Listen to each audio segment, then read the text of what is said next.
എല്ലാവർക്കും ഡ്രാമ റിവ്യൂവിലെ പുതിയൊരു എപ്പിസോഡിലേക്ക് സ്വാഗതം. ഇന്നൊരു കൊറിയൻ ഡ്രാമയുടെ ഒരു ആൻസൈറ്റി അറ്റാക്കിൻ്റെ സീൻ റിവ്യൂ ആണ് ഞാൻ ചെയ്യാൻ പോകുന്നത്. കൊറിയൻ കൺട്രിയിലെ എല്ലാ ആണുങ്ങളും മിലിറ്ററി സർവീസ് നിർബന്ധമായിട്ട് ചെയ്തിരിക്കണം. ഇവനും മിലിറ്ററി സർവീസിൻ്റെ നോട്ടീസ് വരുന്നുണ്ട്.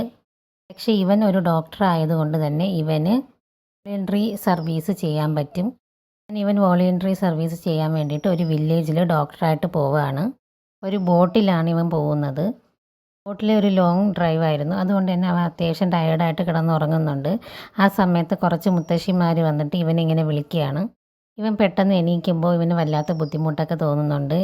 ഇവന് വല്ലാത്ത അസ്വസ്ഥതയും ആൻസൈറ്റി അറ്റാക്കും ബ്രീത്തിങ് ട്രബിളും ഒക്കെ ഉണ്ടാവുകയാണ്. അത് കഴിഞ്ഞ് അവൻ നോക്കുമ്പോഴത്തേക്കും ഒരു പെൺകുട്ടി ബോട്ടിൽ നിന്നും എടുത്ത് ചാടുന്നുണ്ട്. ഇവൻ ഒരുപാട് പ്രാവശ്യം പറയാണ് എടുത്ത് ചാടരുതെന്ന്.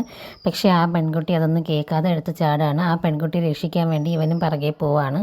പിറകെ പോയിട്ട് ഇവനും എടുത്ത് ചാടുന്നുണ്ട്. കുറച്ച് കഴിഞ്ഞ് ഇവൻ പെട്ടെന്ന് ബോധം വരുമ്പോഴത്തേക്കും ഇവൻ ഹോസ്പിറ്റലായിരുന്നു. ഇവൻ വർക്ക് ചെയ്യാൻ ഹോസ്പിറ്റലിലാണ് ഇവൻ വന്നിരിക്കുന്നത്. അവിടെ ബോധമില്ലാതെയാണ് അവൻ വന്നത്. പെട്ടെന്ന് ഞെട്ടി നോക്കുമ്പോൾ അവിടുത്തെ സ്റ്റാഫ് വന്ന് പറയുന്നുണ്ട്, വീട്ടിൽ വെച്ചിട്ട് നിങ്ങളെ ബോധം പോയിട്ടുണ്ടായിരുന്നു. അങ്ങനെ അവിടെയുള്ള ആൾക്കാർ ഇവിടെ നിങ്ങളെ കൊണ്ടാക്കിയതാണ്. പക്ഷേ ഡോക്ടറാണെന്ന് ഞങ്ങൾ അറിഞ്ഞിരുന്നില്ല. ഇപ്പോഴാണ് അറിയുന്നതെന്ന് അവിടുത്തെ സ്റ്റാഫും പറയാണ്. അപ്പോഴാണ് അവൻ മനസ്സിലായത് ഇത്രയും നേരം അവൻ കണ്ടുകൊണ്ടിരുന്നതൊക്കെ ഒരു സ്വപ്നമായിരുന്നു. ആ ബോട്ടിൽ വെച്ച് ഒരു പെൺകുട്ടി ചാടുന്നതായിട്ടൊക്കെ ഉള്ള സീൻസൊക്കെ അവൻ കണ്ടതൊക്കെ വെറും ഒരു സ്വപ്നം മാത്രമായിരുന്നു എന്ന് അവന് മനസ്സിലാകുന്നുണ്ട്. പക്ഷെ ശരിക്കും എന്താണ് സംഭവിച്ചതെന്നുള്ളത് അവൻ ഇപ്പോഴും അറിയില്ല. അവൻ്റെ ബോധം പോയത് എങ്ങനെയാണ്, അവൻ ഹോസ്പിറ്റലിൽ എത്തിയത് എങ്ങനെയാണ്, ഇതൊന്നും അവനറിയില്ല. അവൻ അത്യാവശ്യം ഡ്രിങ്ക്സും കഴിച്ചിട്ടുണ്ടായിരുന്നു. അതുകൊണ്ട് തന്നെ അവനൊന്നും ഓർമ്മയില്ല.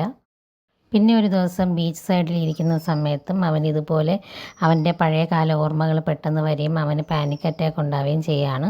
പാനിക് അറ്റാക്ക് എന്ന് ഞാൻ ഉദ്ദേശിച്ചത് ആൻസൈറ്റി അറ്റാക്കാണ്. അവന് നല്ല ബ്രീത്തിങ് ട്രബിളൊക്കെ ഉണ്ടാവുകയും പഴയകാല ഓർമ്മകളൊക്കെ അവൻ്റെ മൈൻഡിൽ വന്നു പോവുകയും ഒക്കെ ചെയ്യുന്നുണ്ട്. പെട്ടെന്ന് ഒരു പെൺകുട്ടി അവൻ്റെ ചെവിയിൽ ഹെഡ്സെറ്റ് വെച്ച് കൊടുക്കുകയും അവൻ്റെ മൈൻഡ് റിലാക്സ് ആക്കുകയും ഒക്കെ ചെയ്യുകയാണ്.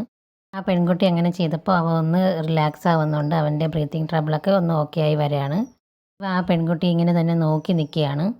ഈ പെൺകുട്ടി പറയണത് നിങ്ങൾ കുറച്ച് നേരം നന്നായിട്ട് പാട്ട് കേൾക്കുക, അപ്പോഴത്തേക്കും മൈൻഡ് റിലാക്സ് ആവും, നിങ്ങളുടെ ഈ മൈൻഡ് ഇപ്പോൾ ഓക്കെ അല്ല എന്നൊക്കെ പറയണം. അപ്പോൾ അവൻ പറയണം ഞാൻ ഓക്കെയാണ്, എനിക്ക് കുഴപ്പമൊന്നും ഇല്ല എന്ന് പറയാണ്. അപ്പോൾ എന്നെ ഓർമ്മയുണ്ടോ എന്ന് ചോദിക്കുമ്പോൾ അവൻ ഇല്ല എന്നാണ് പറയുന്നത്. ആ ബോട്ടിൽ നടന്ന സംഭവത്തെക്കുറിച്ച് അവൾ വിവരിക്കുന്നുണ്ട്. ആരോ വെള്ളത്തിൽ ചാടിയെന്നും പറഞ്ഞ് നിങ്ങൾ അവിടെ കിടന്ന് ബഹളം വയ്ക്കുകയും ആ വെള്ളത്തിലേക്ക് ചാടാൻ വേണ്ടി പോവുകയും ചെയ്തിട്ടുണ്ടായിരുന്നു. ആ സമയത്ത് നിങ്ങളെ രക്ഷിക്കാൻ വേണ്ടിയിട്ട് അയാളുടെ തലയിൽ ഗിറ്റാർ വെച്ചിട്ട് ഇവൾ അടിക്കുന്നുണ്ട്. അങ്ങനെയാണ് ഇവൻ്റെ ബോധം പോകുന്നതും ഇവരിലാണ് ഇവനെ ഹോസ്പിറ്റലിലേക്ക് ഓടി എത്തിക്കുന്നതും ഒക്കെ ഇവളാണ് ചെയ്യുന്നത്, ഹോസ്പിറ്റലിൽ എത്തിക്കുന്നതൊക്കെ. അപ്പോഴാണ് അവന് മനസ്സിലാവുന്നത് അത് അവൻ കണ്ട സ്വപ്നമല്ല, അവൻ്റെ ഹാലുസിനേഷനാണ്. അങ്ങനെ ഒരു പെൺകുട്ടി ആ വെള്ളത്തിൽ ചാടിയിട്ടില്ല, അവൻ്റെ തോന്നൽ മാത്രമായിരുന്നു അതൊക്കെയെന്ന് പിന്നീട് അവന് മനസ്സിലാവുന്നുണ്ട്. പക്ഷേ അവളുടെ മുമ്പിൽ ആ ചമ്മൽ മാറ്റാനായിട്ട് എനിക്കിതൊന്നും ഓർമ്മയില്ല എന്നൊക്കെ പറഞ്ഞിട്ട് അവൻ അവിടെ നിന്ന് തടി തപ്പാൻ വേണ്ടി നോക്കുന്നുണ്ട്. ആ പെൺകുട്ടി ചോദിക്കുകയാണ് നിങ്ങൾക്ക് ശരിക്കും ഇതൊന്നും ഓർമ്മയില്ലേ എന്ന് ചോദിക്കുകയാണ്. അപ്പോൾ അവനും പറയുന്നുണ്ട് എനിക്കിതൊന്നും ഓർമ്മയില്ല, അങ്ങനെ ഒരു സംഭവം നടന്നതായിട്ട് എനിക്ക് ഓർമ്മയില്ല എന്ന് ഇവനും പറയാണ്. ഇവൻ്റെ പാസ്റ്റ് ലൈഫിലുണ്ടായ കുറച്ച് പ്രശ്നങ്ങൾ കാരണം അവൻ നല്ല രീതിയിൽ ആൻസൈറ്റി അറ്റാക്കും ഹാലുസിനേഷനും ഒക്കെ അവനിങ്ങനെ വരാറുണ്ട്. ആ സമയത്ത് പെൺകുട്ടിയാണ് അവനെ രക്ഷിച്ചത്. ഇവന് ഹാലുസിനേഷൻ കാരണം ഇവൻ ആ ബോട്ടിൽ നിന്ന് വെള്ളത്തിലേക്ക് എടുത്ത് ചാടാൻ നോക്കുമ്പോൾ ഈ പെൺകുട്ടിയാണ് അവനെ രക്ഷിക്കുന്നതും ഒക്കെ ചെയ്യുകയാണ്. അങ്ങനെ ഇവർക്കിടയിൽ ഒരു ഫ്രണ്ട്ഷിപ്പും ബോണ്ടും ഒക്കെ ഉണ്ടാവുന്നുണ്ട്. ഇത് നല്ലൊരു ഇൻട്രസ്റ്റിംഗ് ആയിട്ടുള്ള ഒരു ഡ്രാമയാണ്. ആദ്യത്തെ 2 എപ്പിസോഡ് തന്നെ വളരെ ഇൻട്രസ്റ്റിംഗ് ആയിട്ട് പോകുന്നുണ്ട്. ഇവൻ്റെ ലൈഫിലുണ്ടായ പ്രശ്നങ്ങൾ എന്താണ്, ഇവൻ ഈ ട്രോമ അനുഭവിക്കാൻ കാരണം എന്താണ് എന്നൊന്നും നമുക്ക് ഡീറ്റെയിൽ ആയിട്ട് അതിൽ പറഞ്ഞിട്ടില്ല. ഇനി വരും എപ്പിസോഡുകളിൽ അതൊക്കെ ഡീറ്റെയിൽ ആയിട്ട് കാണിക്കും. ആരോ മരിക്കുന്നുണ്ട് എന്നൊക്കെ ഇവൻ്റെ ലൈഫിൽ കുറച്ച് ആലോചിക്കുമ്പോൾ അവർ കാണിക്കുന്നുണ്ട്. പക്ഷെ ആരാണ് മരിക്കുന്നത്, ഇവൻ എന്താണ് സംഭവിച്ചത്, ഇവൻ ആൻസൈറ്റി അറ്റാക്ക് വരാൻ കാരണം എന്താണ് എന്നുള്ള ഡീറ്റെയിൽസ് ഒന്നും അതിൽ പറഞ്ഞിട്ടില്ല. ഇനി വരും എപ്പിസോഡുകളിൽ ഡീറ്റെയിൽ ആയിട്ട് പറയുമായിരിക്കും. ഇതിൽ കൂടുതൽ സെക്സീൻസ് വരപ്പോൾ വീണ്ടും ഈ ഡ്രാമയുടെ റിവ്യൂ ഒക്കെ ഞാൻ ചെയ്യുന്നതായിരിക്കും. എല്ലാവരും എൻ്റെ ചാനൽ സബ്സ്ക്രൈബ് ചെയ്ത് സപ്പോർട്ട് ചെയ്യുക. ഇവന് ബോട്ടിൽ വെച്ച് ഒരു അപകടം വന്നപ്പോൾ ഇവനെ രക്ഷിച്ചതും പെട്ടെന്ന് ഇവൻ്റെ തോളിലേറ്റിയിട്ട് ഇവനെ ഹോസ്പിറ്റലിൽ എത്തിക്കുന്നതും ഒക്കെ ഇവളാണ്.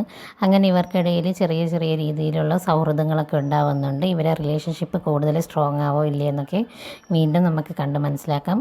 കാരണം ഇത് ഓൺഗോയിങ് ഡ്രാമയാണ്. 2 എപ്പിസോഡുകൾ മാത്രമേ റിലീസായിട്ടുള്ളൂ. അതുകൊണ്ട് തന്നെ ഒരുപാട് ഡീറ്റെയിൽസ് ഒന്നും അവർ പറഞ്ഞിട്ടില്ല. ഇവരുടെ റിലേഷൻഷിപ്പ് എങ്ങനെ സ്റ്റാർട്ട് ചെയ്യുന്നു എന്നൊക്കെയാണ് കാണിക്കുന്നത്. ഇവന് ആൻസൈറ്റി പ്രോബ്ലം ഉണ്ട്, ഇവനൊരു ഡോക്ടറാണ്, അങ്ങനെയുള്ള ഡീറ്റെയിൽസൊക്കെ ഈ എപ്പിസോഡുകളിലൊക്കെ കാണിക്കുന്നുണ്ട്. അടുത്തൊരു ലോങ് വീഡിയോ റിവ്യൂ ആയിട്ട് ഞാൻ വീണ്ടും വരുന്നതായിരിക്കും. താങ്ക്